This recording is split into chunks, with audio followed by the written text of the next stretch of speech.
नमस्कार, मैं चंदा इस 11 दिवसीय विज्ञान व कला संसद 2022 में आप सभी का स्वागत करती हूँ। इसमें हम वृक्ष के माध्यम से जानेंगे मुगल वंश के बारे में, जो हमारे बीच में लेकर आएंगी कला के माध्यम से अनामिका। आइए अनामिका। Good morning. आप कौन सा प्रोजेक्ट लाई हैं? मैं मुगल वंश का वृक्ष लाई हूँ, जिसमें बताया गया है मुगल वंश के बारे में और इसके कौन संस्थापक हैं, इनमें कितने सारे वंशज आए शासन करने के लिए। बस यही है जिसे मैं शाखा के तौर पे बताई हूँ।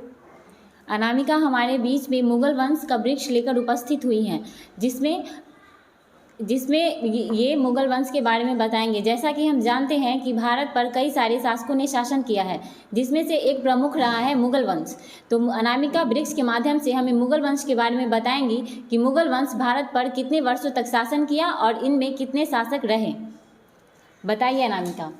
मैं स्टार्टिंग मुगल वंश का नींव किसने डाली थी? बाबर ने डाला। मैं यही से स्टार्टिंग भी करने वाली हूँ। आप लोग जैसे कि देख रहे होंगे, जरूर शाखा के माध्यम से मैं पहले बाबर को ही बताई हूँ। यहाँ पे बाबर का काल, इन्होंने शासन किया हमारे देश में 1526 से 1530 तक। इसी के बीच मैं बाबर का कुछ कार्य भी आप लोगों को बता दूं। लड़ाई जो कि हुआ था बाबर के समय में पानीपत का प्रथम युद्ध 26 अप्रैल 1526 को हुआ था। और इसी के आगे और बढ़े, अगर इसकी लड़ाई के बारे में अगर आप जानना चाहते हैं तो खानवा का युद्ध भी हुआ था इन्हीं के समय में, 17 मार्च 1527 को हुआ था। और तीसरा युद्ध हुआ था आपका चंदेरी का युद्ध हुआ 27 जनवरी 1528 को हुआ। चौथा घाघरा का युद्ध 6 मई 1519 को। जैसे कि आप लोग देख रहे हैं 1526, 1527, 1528 और 29 को इन्होंने लड़ा था। और इनकी मृत्यु, इनका शासनकाल जो अंतिम हुआ 1530 को हुआ। और इसी की कड़ी में हम आगे बढ़ेंगे। तो अनामिका ने हमें बाबर के बारे में बताया। जैसा कि आप देख सकते हैं कि बाबर का शासनकाल 1526 से 1530 तक रहा। इसमें उन्होंने बताया कि बाबर के समय में बाबर ने बहुत सारे ऐसे हालांकि युद्ध लड़े हैं, जिसमें कि कुछ प्रमुख युद्ध है जिसके बारे में अनामिका ने हमें बताया। पानीपत का युद्ध जो 1526 में हुआ, खानवा का युद्ध जो 1527 में हुआ, चंदेरी का युद्ध जो 1528 में हुआ और घग्गर का युद्ध जो 1529 में हुआ। जी, मैं यही बताई हूँ इसमें। और आगे भी कुछ दूसरे शाखा के माध्यम से मैं आप लोगों को बताना चाह रही हूँ। हुमायूं, जो कि बाबर का पुत्र रहा है, इनका शासनकाल 1530 से 1556 ईस्वी तक रहा। इनका जन्म 6 मई 1508 को हुआ। और अनामिका, मैं आपका ध्यान इस ओर आकर्षित करना चाहती हूँ कि हुमायूं का काल जिस समय में चल रहा था 1530 से 1556 के बीच, उसी समय में दिल्ली पर एक और वंश का शासन था जो कि सूरी वंश थे। हुमायूं के बारे में ऐसा माना जाता है, कई सारे मतलब विद्वानों ने बताया है कि हुमायूं का जो काल बीता है, उनका जीवन काल जो बीता है वो गिरते पड़ते बीता है, इसलिए उनको उतना सक्सेस शासन काल में नहीं माना जा सकता है। और उसके बाद जी, मैं आगे बढ़ना चाहती हूँ। तीसरी शाखा आप देख सकते हैं। तीसरी शाखा में मैं अकबर को बताई हूँ। तीसरा शासक के रूप में अकबर, इनका शासनकाल 1556 से 1605 ईस्वी तक रहा। इनका जन्म 15 अक्टूबर 1542 को हुआ। और मैं आगे बढ़ूंगी तो चौथे शासक जहांगीर, इनका शासनकाल 1605 से 1627 ईस्वी तक रहा। इनका जन्म अगर देखें तो 30 अगस्त 1569 ईस्वी को हुआ। और आगे देखें तो पांचवें शाहजहां, इनका शासनकाल 1627 से 1657 ईस्वी तक रहा। इनका जन्म अगर देखें तो 5 जनवरी 1592 ईस्वी को हुआ। इनमें मैं कुछ आप लोगों को बताना चाहती हूँ। इसमें और भी कुछ है। शाहजहां के बारे में आप लोगों को कुछ बताना चाहती हूँ। शाहजहां इन्होंने जैसे ताजमहल का निर्माण किसने करवाया? शाहजहां ने करवाया। और भी बहुत सारे चीज़ों का निर्माण करवाया था। मैं आप लोगों को बता दूं, शाहजहां द्वारा दिल्ली में मोती मस्जिद का निर्माण भी शाहजहां ने करवाया था। और दिल्ली की जामा मस्जिद भी शाहजहां ने ही करवाया था। और इसी के कड़ी में मैं आगे बढ़ूँ तो छठे स्थान में औरंगजेब, इनका शासनकाल 1658 से 1707 ईस्वी तक रहा। इनका जन्म अगर देखें तो 24 अक्टूबर 1618 ईस्वी को हुआ। और आगे की ओर बढ़े तो 7वें नंबर के शासक, जैसे आप लोग देख ही रहे हैं कि शासक मैंने शाखा बना के दर्शाया है। 7वें नंबर पे शाह आलम प्रथम, इनका शासनकाल 1707 से 1712 ईस्वी तक रहा। इनका जन्म 14 अक्टूबर 1643 ईस्वी को हुआ। और आगे देखें 8वें नंबर के शासक, आप लोग देख सकते हैं यहाँ पे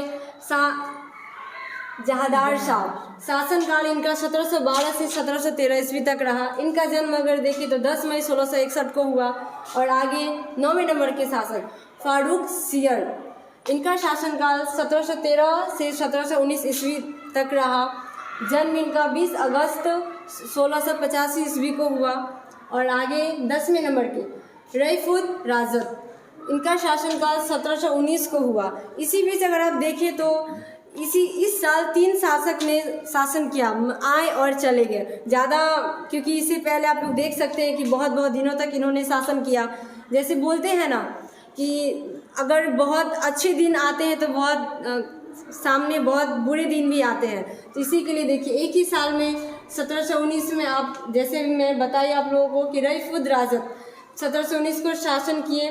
फिर उसी के बाद 11वें नंबर पे रईफुद दौला, शासनकाल इनका 1719, सेम वही ईस्वी में इन्होंने वापस आए, फिर इन्हें भी हटा दिया गया।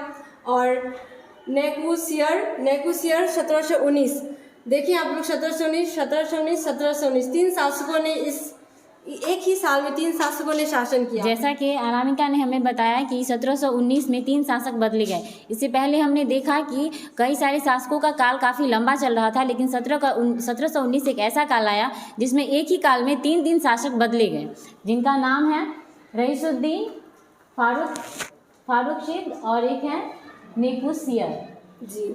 अब इनके बाद अगला शासक है 13 नंबर के शासक 13वीं बार जो बने मोहम्मद शाह, इनका शासनकाल 1719 से 1748 ईस्वी तक रहा। फिर अगर आगे बढ़े तो 14 अहमद शाह, इनका शासनकाल 1748 से 1754 ईस्वी तक रहा। फिर अगर आगे बढ़े तो आलमगिरी, इनका शासनकाल 1754 से 1759 तक रहा।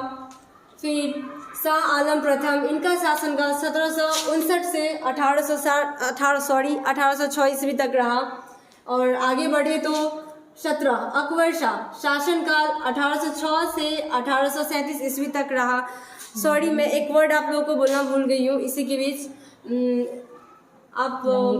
रंगीला बादशाह मोहम्मद शाह, जिन्होंने शासन किया था 1719 से 1748 ईस्वी, इनको आप रंगीला बादशाह भी कह सकते हैं, नाम से जाना जाता है, रंगीला बादशाह के नाम से जाना जाता है। और मैं कहाँ थी, अकबर शाह, इनका शासनकाल 1806 से 1837 ईस्वी तक रहा, जैसा कि मैंने आप लोगों को बता दिया।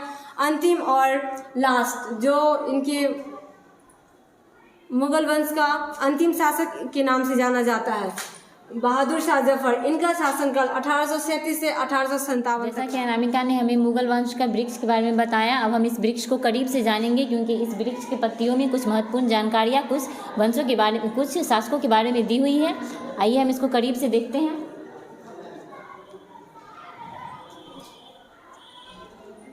ये रहा बाबर का, जिसमें उसके कुछ महत्वपूर्ण युद्ध हुए हैं, उसके बारे में बताया गया है। ये हुमायूं, इसके बाद कुछ अकबर के बारे में है, फिर शाहजहां के बारे में,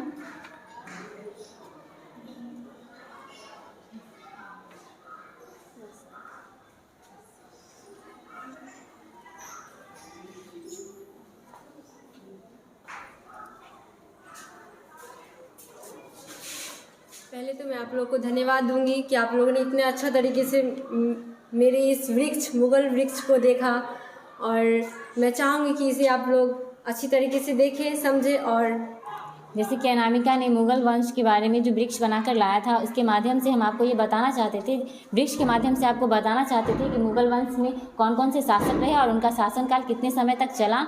आपको ये जानकारी हम जो किए, इसके ये जानकारी आपको कैसी लगी आप हमें कमेंट करके बताइएगा।